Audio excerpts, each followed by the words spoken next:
Ambassador Han Sol walked through the long hallway of the Galactic Council station. His old shoes made soft sounds on the metal floor.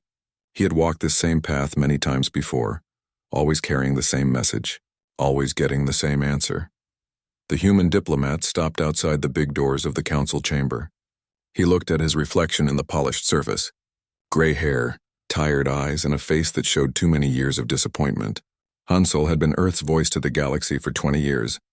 In all that time, nothing had changed for his people. The doors opened with a loud hiss. Inside, representatives from 12 alien races sat in a circle around a raised platform. Their ships controlled the space lanes. Their weapons kept the peace. Their laws decided who lived and who died. Humans were not part of this circle. They never had been. Han Sol climbed the steps to the speaking platform. Around him, alien eyes watched with barely hidden contempt. The Vorthak delegate Klixar clicked his sharp mandibles together. The sound meant amusement in his language. To Han Sol, it sounded like breaking bones. "Honored Council," Han Sol began, his voice echoing in the vast chamber. "I come before you today as I have many times before. My people ask only for fair treatment. We want to trade freely, to build colonies without restrictions, to raise our families in peace." A low rumble came from the Zenthari section. Admiral Vextar rose from his seat, his tentacles waving in what humans had learned meant dismissal. "The same words, Ambassador. Always the same empty words. Your species has been given work to do. Mining colonies provide you with purpose. Why do you ask for more?" Han Sol felt the familiar burn of anger in his chest. He pushed it down as he always did. Anger would not help his people. "We are not asking for charity, Admiral. We offer our skills, our knowledge, our friendship. All we want in return is to be treated as equals." Klixar's laughter filled the chamber. Other delegates joined in with their own sounds of amusement. The human ambassador stood alone on the platform, surrounded by the mockery of species that had never known true hardship. "Equals?" Klixar stood, his 6 legs carrying his insect body to its full height. "Your people discovered fire while we traveled between stars. You fought with sharp sticks while we built worlds. What equality can exist between a child and an adult?" In the observation gallery above, Dr. So Young watched the familiar scene play out. She had attended these meetings for 5 years, hoping to see some small sign of progress. Instead, she watched her ambassador grow older and more defeated with each failed attempt at diplomacy. So Young was not just any observer. As Earth's chief scientist for alien studies, she knew things that even Han Sol did not know. She knew about the secret research projects. She knew about the hidden laboratories on Mars. Most importantly, she knew about Project Genesis. "The mining quotas will increase again," Admiral Vextar announced. "Your colonies will produce twice as much ore as before. Your people will work longer hours. This is not a request." Han Sol felt something break inside his chest. "Admiral, please. Our people are already working 18-hour days. The children barely see their parents. The death rate in the mines has increased by 40% in the last year alone." "Then work more efficiently," Klixar suggested with another click of his mandibles. "Humans breed quickly enough to replace the losses."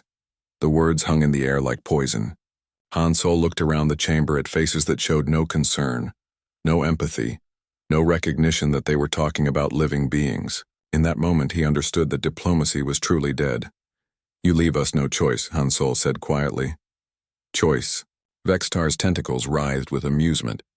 "Humans have never had choices. You exist to serve those better than yourselves.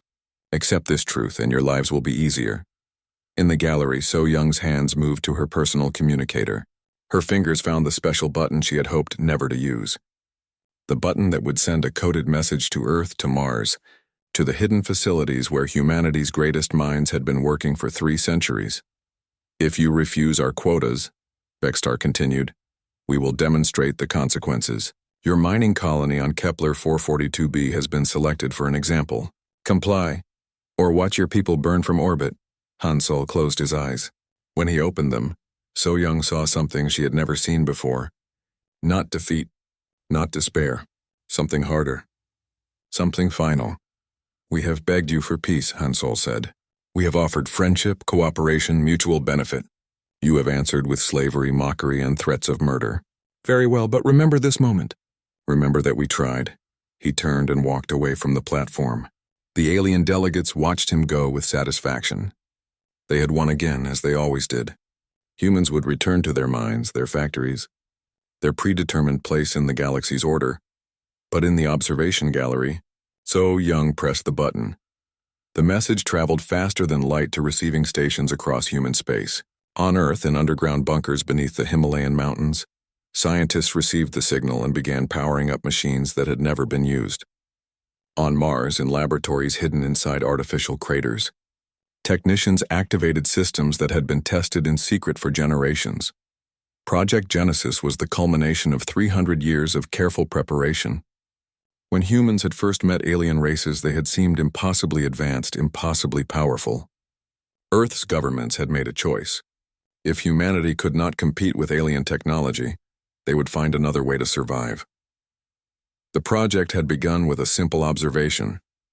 Humans were the only known species that had evolved through constant warfare, constant adaptation, constant survival pressure. Every other race in the galaxy had achieved intelligence through cooperation and peace. Only humans had been forged in the crucible of a world that tried to kill them every single day. Earth scientists had wondered, what if those survival traits were not lost, but simply dormant? What if the right stimulus could awaken capabilities that had been sleeping in human DNA for millennia? Project Genesis was designed to answer that question. So Young left the gallery and found Han Sol waiting for her in the corridor outside. His face looked older than she had ever seen it. "It's done?" he asked. "It's done," she confirmed. "The signal has been sent. Within 6 months, we'll know if 3 centuries of work were worth anything." Han Sol nodded slowly. "And if it doesn't work?" So Young looked back toward the council chamber, where alien voices were already discussing which mining worlds to target next, which human populations to relocate, which freedoms to remove. "Then we'll die as we lived," she said, "as servants to those who never deserved to be our masters."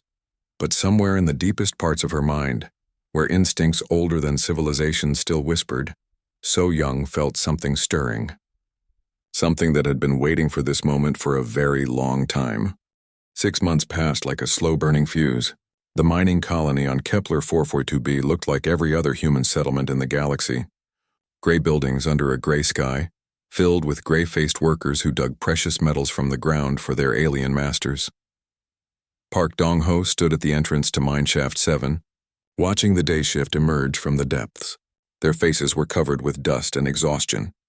These were his people, his responsibility. As head foreman, he had tried to make their lives as bearable as possible. But bearable was still slavery. His daughter Mi Jung ran up to him, her school bag bouncing on her back. At 12 years old, she was one of the brightest children in the colony. She dreamed of becoming a scientist, of traveling to other worlds, of seeing things beyond the endless gray of the mining settlement. "Papa, when will the ships come?" she asked, taking his hand. Dong-ho smiled down at her, though his heart felt heavy. The Zenthari ships were due any day now. They would demand to see production records, count the extracted ore, and probably announce new quotas that would push the workers even harder. "Soon, little one. Very soon." Dr. Lee Jae-won emerged from the medical center, shaking his head. 3 more miners had been brought in with lung damage. The safety equipment provided by the Zenthari was old and broken. Replacement parts were denied because humans were expected to make do with what they had. "The death rate is climbing again," Jae-won told Dong-ho quietly. "We've lost 18 people this month alone." Dong-ho nodded grimly. He had sent reports to the council, begging for better equipment, shorter shifts, basic medical supplies. The requests were always denied. Humans were replaceable. Equipment cost money. 3 days later, the Zenthari ships arrived. Admiral Kexval commanded the fleet from his flagship, a massive vessel that blotted out the morning sun as it settled into orbit above the colony. Smaller ships descended to the surface carrying inspection teams and guards. The admiral himself came down to meet with Dong-ho in the colony's main administration building. Kexval was typical of his species, tall, covered in tough scales with tentacles where humans had arms. His eyes were cold and calculating. "Foreman Park," the admiral began without any greeting. "Production is down 12% from last quarter, explain." Dong-ho stood straighter. He had prepared for this conversation, hoped he would never have to have it, but known it was inevitable. "We've lost too many experienced miners. The equipment failures are increasing. My people are exhausted." "These are excuses," Kexval replied flatly. The Council has decided to double production quotas, effective immediately. Your people will work 20-hour shifts. Rest periods are reduced to 2 hours per day. The words hit Dong Ho like a physical blow. 20 hours in the mines, 2 hours to eat, sleep, and try to stay human. It was impossible. It was murder. Admiral, my people cannot survive those conditions. They are already dying at record rates. Kexaval's tentacles waved in what Dong Ho had learned was the Zenthari equivalent of a shrug. Then they will die faster. The galaxy needs ore more than it needs weak humans. And if we refuse? The Admiral smiled, showing rows of sharp teeth. Refusal is not permitted. However, I understand humans learn best through demonstration. Kexval touched a device on his wrist. High above, weapons on his flagship began to charge. Mi-jung was in the school when the orbital strike hit. The building was only half a kilometer from the administration center, close enough for her to see her father through the window when the sky turned white. The beam from space lasted only seconds. When it faded, the residential sector of the colony was gone. 300 homes, 800 people, children, elderly, families who had done nothing but exist in the wrong place when aliens decided to make a point. Mi-jung was thrown against the wall by the shockwave. When she stumbled outside, she found her father running toward the destroyed area, screaming her mother's name. Dong Ho found his wife's body in what had been their kitchen.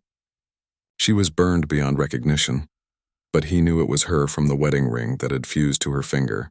He knelt in the ashes of his home, holding what remained of the woman he had loved for 15 years. Mi-jung found him there. She was bleeding from a cut on her head, her school uniform torn and dirty. When she saw her mother, she began to cry. Dong Ho pulled his daughter close, feeling something break inside his chest. But it was not his heart breaking. It was something else, something deeper and older and much more dangerous. The pain started as a burning sensation in his blood. Then his vision began to change, becoming sharper, more detailed. He could see individual dust particles in the air around him. He could hear conversations from kilometers away. His muscles felt suddenly dense with power he had never possessed. Mi-jung gasped and pulled away from him.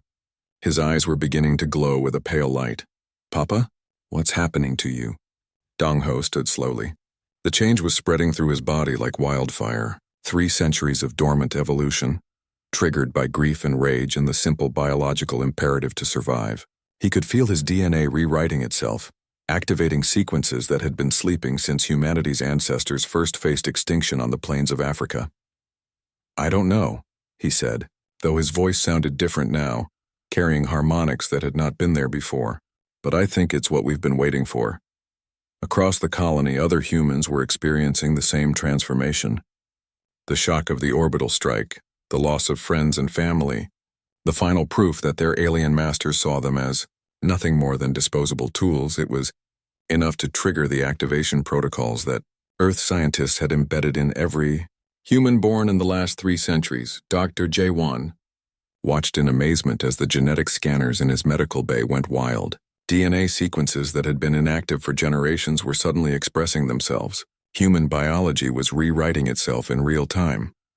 In the mines, workers felt strength flowing into muscles that had been worn down by years of hard labor. Their minds began processing information faster than ever before. Their senses sharpened until they could track individual Zenthari guards through solid rock. When Admiral Kexval's ground forces came to investigate the strange readings their sensors were detecting, they found the humans waiting for them. Dong Ho stood at the head of a group of miners who moved with fluid precision that had never existed in human motion before. His eyes glowed with inner fire, and when he spoke, his voice carried authority that made hardened alien soldiers take involuntary steps backward. You killed our families, he said simply. You thought we would break. You were wrong. The Zenthari captain raised his weapon, but Dong Ho moved faster than any human had ever moved. The gun was in pieces before the alien could pull the trigger. The captain was unconscious before he hit the ground. Within hours, every Zenthari on the planet was dead. The humans had not just fought back. They had evolved. The news from Kepler 442b reached Earth through quantum communication channels that the aliens thought they controlled. Dr. So Young sat in her laboratory beneath the Swiss Alps, reading reports that made her hands shake with excitement and terror. It worked, she whispered to her assistant, Dr. Kim Tae-hyun. The genetic triggers activated exactly as predicted. Tae-hyun looked at the data streaming across their screens. Heart rates, brain activity, muscle density, sensory enhancement. All the markers showed the same pattern. Humans on Kepler 442b were evolving in real time. How many have changed? He asked. All of them. Every human on the planet is showing signs of genetic activation. So Young paused, staring at numbers that should have been impossible. And it's not stopping. The evolution is continuing even after the initial trigger event. But Kepler 442b was not the only place where humanity was awakening. On Luna Base, engineer Choi Hyun-woo was working late-shift repairs when the Vorthak inspection team arrived. These visits were never pleasant. The insectoid aliens enjoyed using their superior size and strength to intimidate human workers. Inspector Rixtal was particularly cruel. He liked to break equipment and blame humans for the damage. Tonight he smashed a pressure seal that Hyun-woo had spent 6 hours installing. Sloppy human work. Rixtal clicked in his alien language. Fix it again. No sleep until it is perfect. Hyun-woo felt the familiar anger building in his chest, but this time the anger came with something else. Heat in his blood, sharpness in his vision, strength flowing into muscles that had never been particularly strong. No, he said quietly. Rixtal stopped clicking.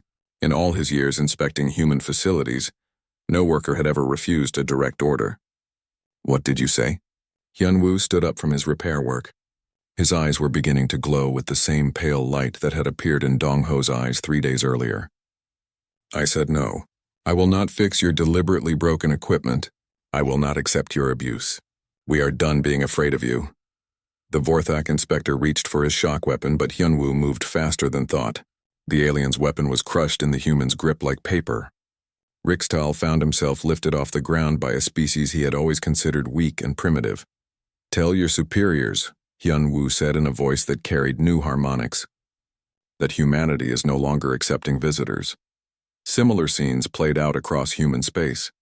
On the agricultural world of New Seoul, farmer's daughter Kim Da-eun led her community against Krillian occupation forces when they tried to seize the harvest early. The aliens expected easy compliance from humans who grew food instead of fighting wars. Instead, they found humans who could move through their defensive lines like ghosts, who could think and react faster than any known species, who fought with improvised weapons as effectively as trained soldiers used military equipment. Every act of alien oppression triggered more awakenings. Every human who witnessed cruelty to their own kind felt the genetic cascade begin in their blood. The change was spreading faster than anyone had predicted. On Earth, Fleet Admiral Nam Gi-taek received reports from across human space with growing amazement. His aide, Lieutenant Park So-jin, delivered each new update with eyes that had begun to glow with inner fire. Sir, the pattern is consistent everywhere, she reported. Humans exposed to extreme stress are undergoing rapid genetic modification. Strength, speed, sensory enhancement, cognitive acceleration. All parameters are increasing exponentially. Gi-taek studied the tactical displays showing human colonies across the galaxy. Red dots marked locations where awakenings had occurred. There were dozens now, with more appearing every day. What about the aliens? How are they responding? Panic, mostly. The Vorthak have declared a state of emergency. The Xanthari are pulling their inspection teams back to their core worlds. The Krillians are talking about implementing final solutions before the situation spreads further. Gi-taek nodded grimly. He had served in the human fleet for 30 years, always knowing that his ships were inferior, his weapons outdated, his people considered barely worth the effort to conquer. That was about to change. Dr. So-young materialized on the holographic communicator, her image transmitted from the Swiss laboratory where Project Genesis had been planned for 3 centuries. Her own eyes now showed signs of the awakening. Admiral, she said without preamble, I need to brief you on what's really happening to our people. The explanation took 2 hours. So-young described how Earth scientists had discovered that human evolution had not stopped when intelligence developed. Instead, the capacity for rapid adaptation had been encoded into human DNA, waiting for the right trigger. We are the only species in the galaxy that evolved under constant survival pressure, she explained. Every other intelligence developed through cooperation and peaceful progress. Only humans were forged by a world that tried to kill them every single day. And now that pressure is activating dormant traits, Gi-taek concluded. More than that. Our people are not just becoming stronger and faster. They are becoming more intelligent, more intuitive, more capable of working together. The awakening includes enhanced communication abilities, improved pattern recognition, faster learning curves. Lieutenant So-Jin provided confirmation from the field reports. Awakened humans are demonstrating tactical awareness that rivals our best military minds. They coordinate without training, adapt to new situations instantly, and seem to share information at an almost telepathic level. How long until the process is complete? Gitak asked. So-Young paused, consulting data that was updating in real time. That's the question we can't answer yet. The genetic activation appears to have no upper limit. Our people are not evolving to a preset template. They are continuing to adapt and improve. The implications hit the Admiral like a physical blow. Humans were not just awakening to their potential. They were exceeding it and continuing to grow. Sir, So-Jin interrupted, we're receiving priority transmissions from the Galactic Council. They're demanding immediate conferences with Earth leadership. And they're mobilizing their combined fleets. Every species, every warship they can muster. Intelligence suggests they're planning something they're calling Operation Final Solution. Gitak looked at the displays showing awakened human colonies, each one now capable of defending itself against enemies that had oppressed them for centuries. The aliens had made their choice. Signal all awakened colonies, he ordered. Tell them that diplomacy has failed. Tell them that our enemies are coming in force. He paused, feeling something stirring in his own blood as the stress of command triggered his own genetic awakening. And tell them that humanity is no longer asking for peace. In laboratories and military bases across human space, awakened scientists and soldiers began preparing for a war that the galaxy's former masters thought would be easy to win. They were about to discover just how wrong they were. The largest fleet in galactic history gathered at the edge of the Sol system. 10,000 warships from 12 different species, carrying weapons that could shatter planets and armies that had conquered hundreds of worlds. At its head, the massive command vessel Eternal Dominion bristled with enough firepower to level Earth's continents. Admiral Thexvar of the Zenthari studied tactical displays showing the human home system. His sensors detected the expected defensive positions: orbital platforms around Earth, patrol ships near Mars, mining vessels in the asteroid belt. All of it looked exactly as pathetic as human defenses had always been. Begin the advance, he ordered. All ships maintain formation. We will demonstrate to the galaxy what happens when servants forget their place. But as the Coalition fleet moved deeper into the system, something felt wrong. The human ships were not running. They were not broadcasting surrender requests. They were not behaving like the weak, frightened species that the galaxy had known for 3 centuries. Captain Oh Min-seok stood on the bridge of the Terran vessel Indomitable, watching the alien armada approach. His ship had once been a simple cargo hauler. Now, after modifications by awakened human engineers, it looked like something that had grown, rather than been built. Its hull curved in impossible ways, its weapons seemed to shift and adapt even while he watched. And its movement through space felt more like swimming than flying. Sir, reported his tactical officer, Lieutenant Yoon Hee-jin, her enhanced mind processing data streams that would have overwhelmed pre-awakening humans. Enemy fleet is maintaining standard attack formation. They appear to be using conventional tactics. Min-seok nodded. Through the neural link that connected all awakened humans, he could sense the presence of every other human ship in the system. 200 vessels against 10,000. The aliens thought it would be a massacre. They were right, but not in the way they expected. All ships, he broadcast through the link that needed no radio transmitters. Remember what they did to our people. Remember the mines, the orbital strikes, the children they murdered for sport.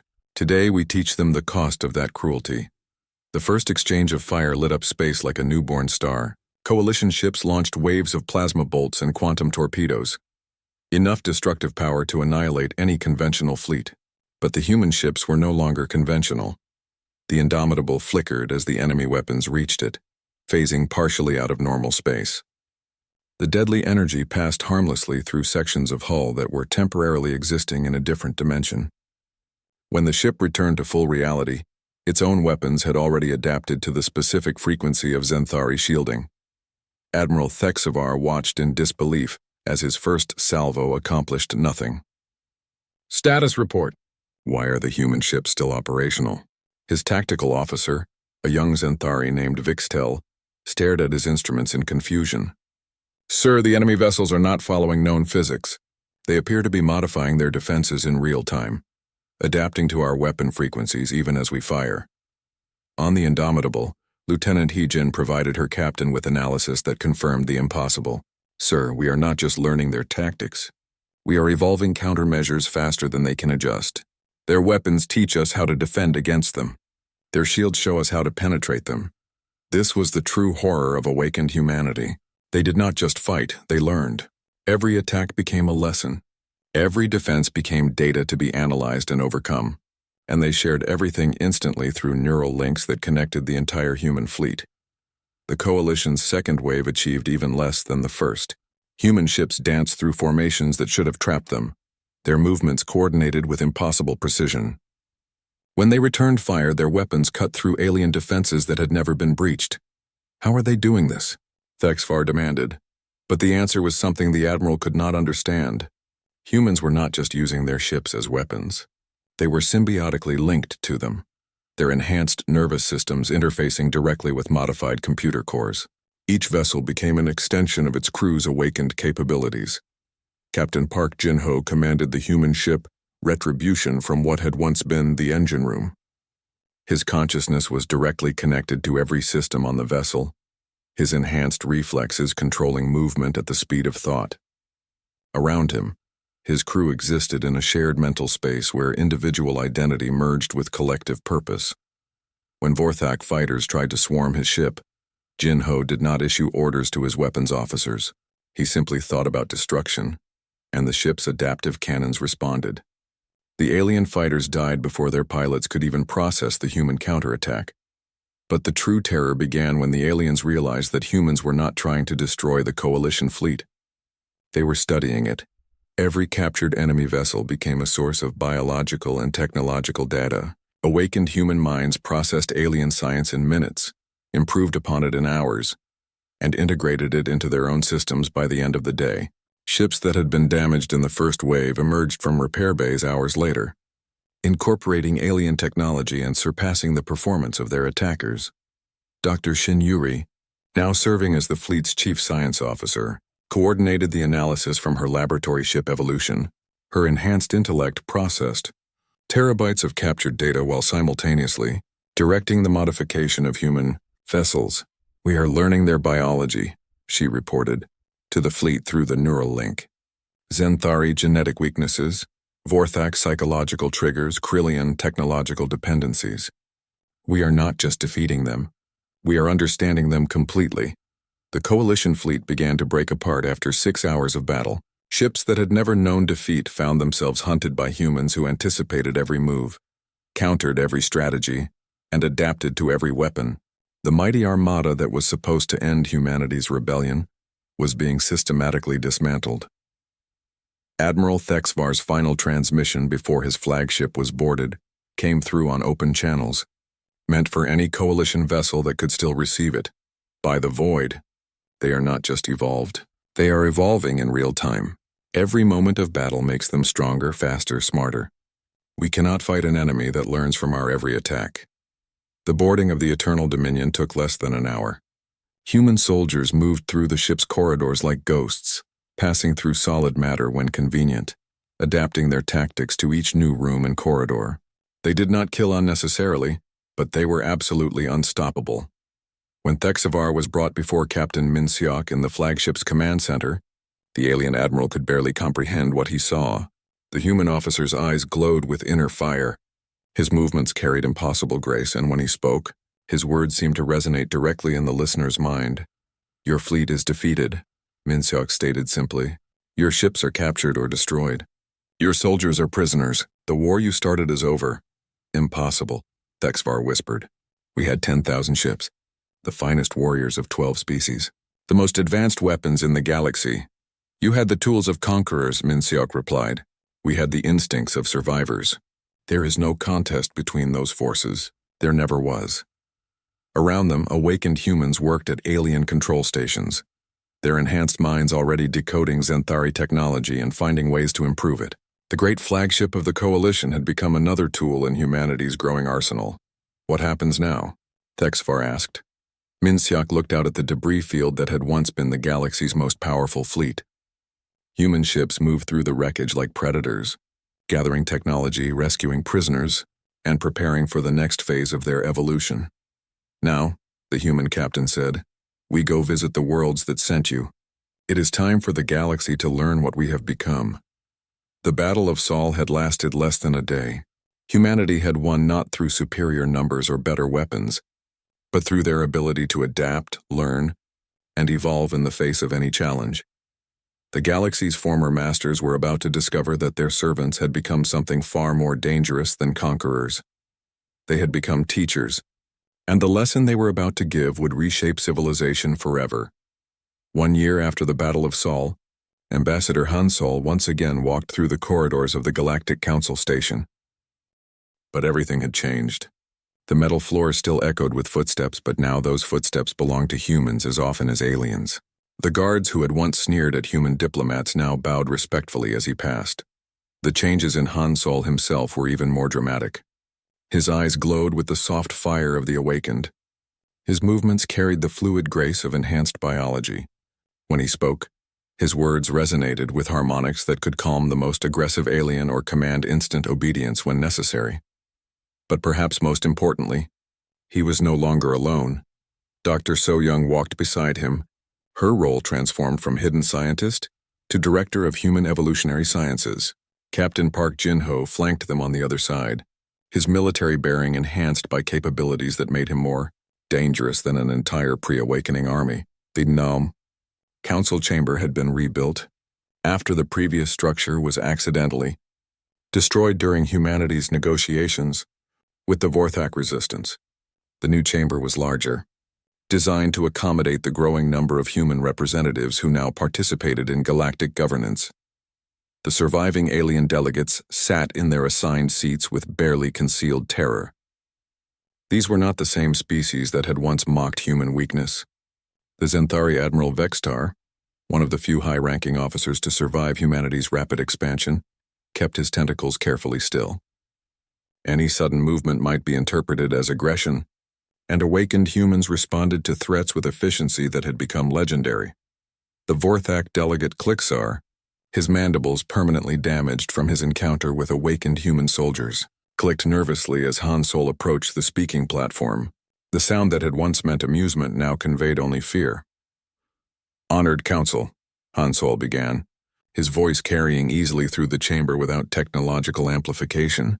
We gather today to discuss the final terms of galactic reconstruction. The words were polite, but every alien in the room understood their true meaning. This was not a negotiation. This was humanity explaining how the galaxy would function under their guidance. The mining quotas that once enslaved our people are abolished, Han Sol continued.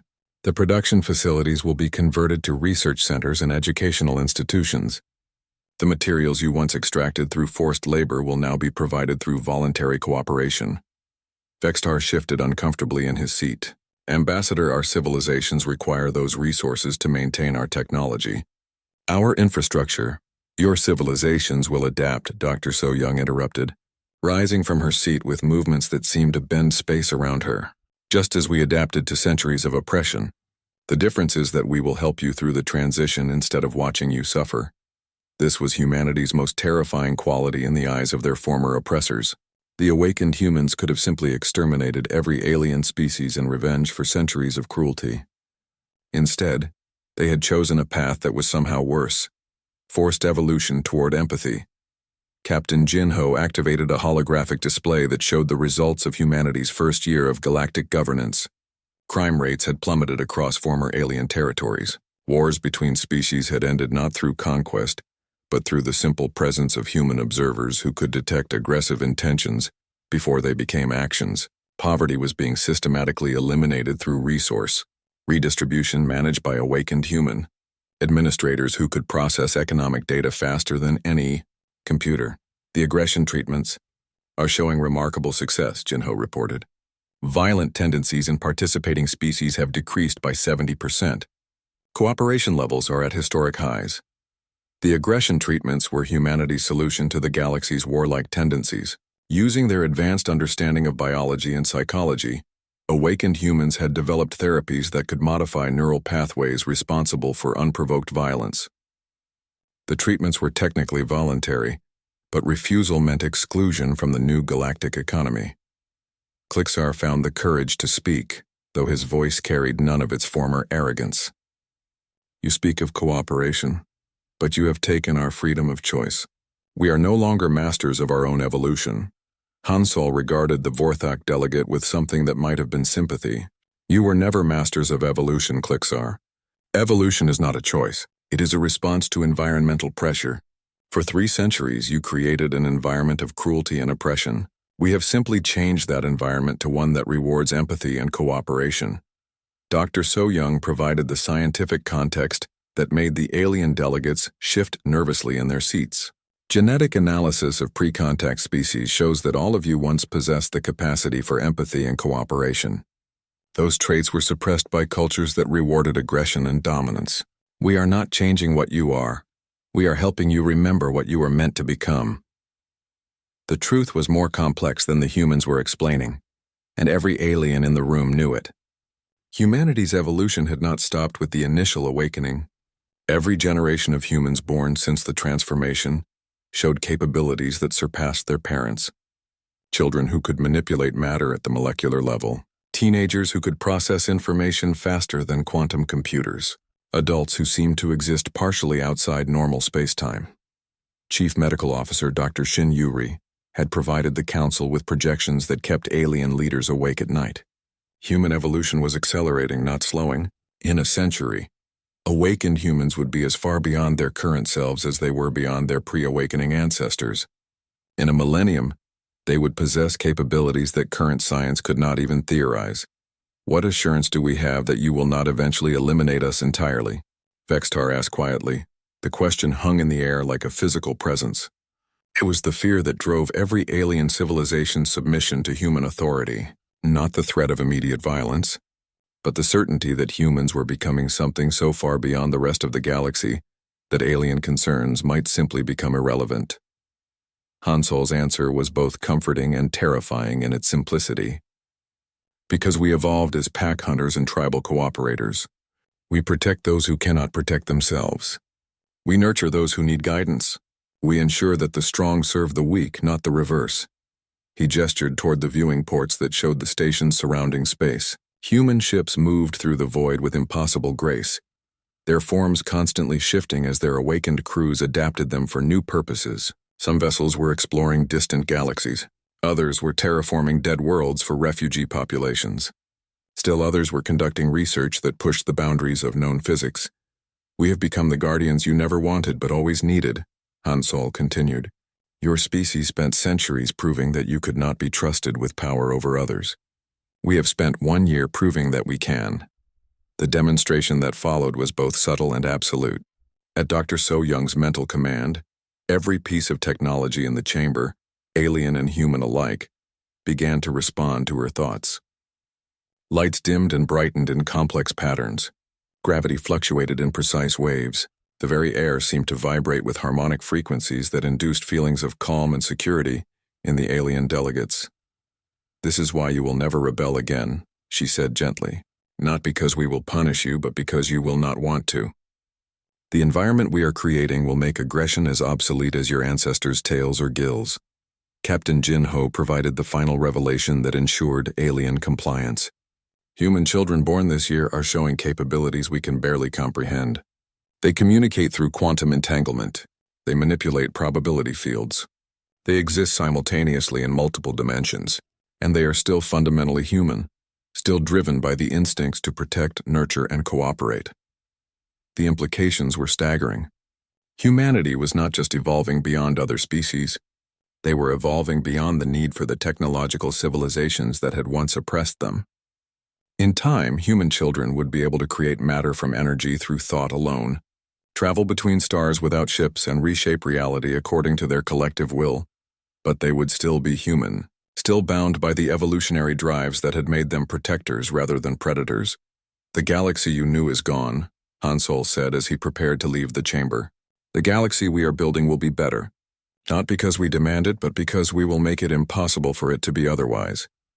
As the human delegation departed, the alien representatives sat in stunned silence. They had been conquered not by superior weapons or overwhelming force, but by a species that had evolved beyond the need for such crude tools. Outside the station, human ships continued their work of reshaping galactic civilization. On distant worlds, awakened administrators were implementing social systems that made conflict obsolete. In research facilities that existed partially outside normal spacetime, human scientists were discovering principles that would allow them to seed evolution throughout the universe. The galaxy had once pleaded with itself not to provoke humanity. The warning had come too late. But perhaps in the end, that was exactly what the UN